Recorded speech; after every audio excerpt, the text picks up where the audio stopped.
When most people hear the word inflation, they think of economics, prices rising, groceries becoming more expensive, rent going up.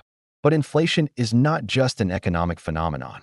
It is also a tool of control, a silent mechanism governments have relied on for decades to shape society, influence behavior, and manage political pressure without ever saying a word. Inflation works because it hides in plain sight. It feels like a natural part of the economy, but much of it is engineered intentionally. Governments know that openly raising taxes sparks outrage. People protest. Leaders lose elections.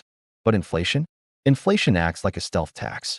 Instead of taking money from people directly, it quietly erodes their purchasing power year after year. Your savings shrink without a single law being passed. Your salary becomes weaker even if the number on your paycheck stays the same. And because inflation affects everyone slowly, most people don't realize what's happening until years have passed. But here's the deeper layer. Inflation also controls behavior. When the cost of living rises, people take more loans, work longer hours, delay retirement, and depend more heavily on government programs. A stressed population becomes easier to influence. A financially stretched middle class doesn't have the time, energy, or stability to question bigger decisions happening behind closed doors. Inflation also gives governments political flexibility. It reduces the real value of national debt, allowing them to borrow endlessly without admitting the cost. It pushes citizens away from saving and toward consumption, keeping the economic machine running, but at the cost of personal financial security. In short, inflation is not just an economic event. It's a strategic lever. And once you see it as a tool of control rather than an accident of markets, everything about the modern economy begins to look different. When people think of war, they imagine soldiers, weapons, and battles. But the most powerful war of the 21st century doesn't use bombs. It uses prices. Food prices, fuel prices, housing prices, utility bills, interest rates. The basic things people depend on become the silent battlefield where governments fight for control without citizens ever realizing what's happening. Governments know one truth. If you control prices, you control behavior. This is why inflation is not always an accident. It's often a silent policy tool. When governments print money, stimulate demand, or allow supply chains to break down, the resulting inflation becomes a weapon. Higher prices force people to work more, consume less, depend on the state more, and save less. It's financial pressure disguised as economic cycles. This battlefield is everywhere. Fuel prices quietly regulate movement. When fuel becomes expensive, people travel less, complain less, and stay closer to home. Food prices quietly regulate consumption. When essentials rise sharply, citizens don't rebel. They cut down, adjust, and accept. Housing prices quietly regulate class mobility. When rent and home costs explode, people become trapped in a permanent renter class, dependent on loans, subsidies, or government relief. This war is brilliant because it leaves no fingerprints. No politician is blamed. No army is deployed. No announcement is made. Instead, inflation is framed as market forces, global issues, or temporary disruptions. And while the public argues about who is responsible, governments quietly achieve their goals: control, compliance, and reduced resistance.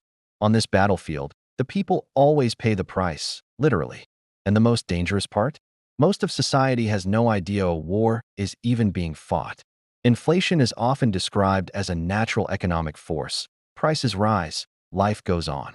But this simple explanation hides the darker truth. Inflation is one of the most effective wealth extraction tools ever created. Unlike income tax, which people can see and protest, inflation takes your money without asking, without voting, without making a sound. It is the perfect silent tax.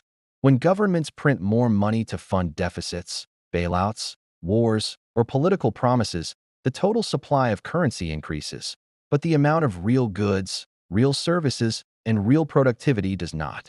Imagine a pizza cut into 8 slices suddenly being cut into 16 pieces. It looks like more, but each slice is now smaller. That's inflation. Your money looks the same, but buys less.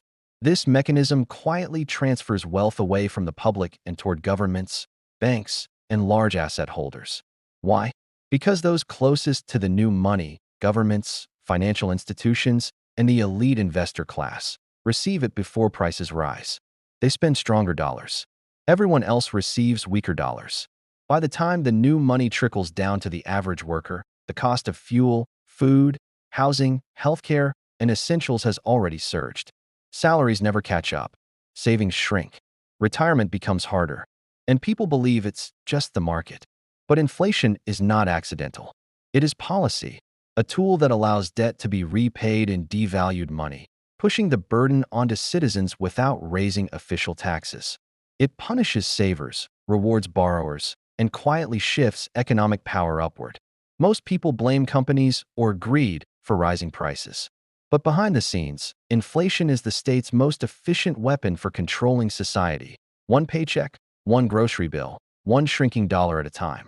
Inflation is often discussed only in terms of numbers, CPI charts, percentage increases, central bank targets. But behind these numbers is something far more powerful, the quiet reshaping of human behavior. When prices rise slowly and consistently, society adjusts not with a scream, but with a silent shift in habits, expectations, and even values. This is where the real control lies. Think about how people behave when they believe something will be more expensive tomorrow. They spend faster, save less, and accept lower quality products.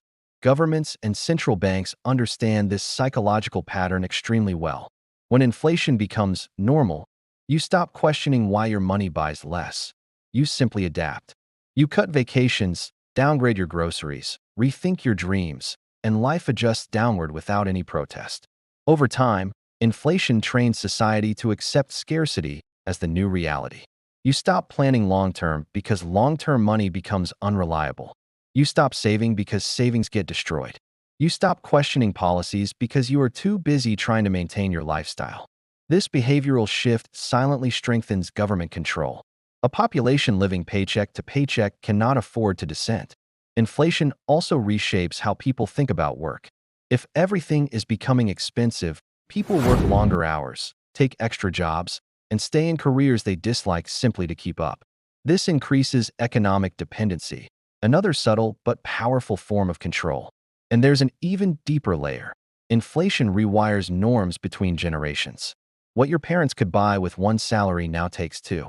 What once symbolized stability, a home, a pension, modest savings, becomes out of reach. Expectations shrink, ambitions shrink, futures shrink. This is not just economics.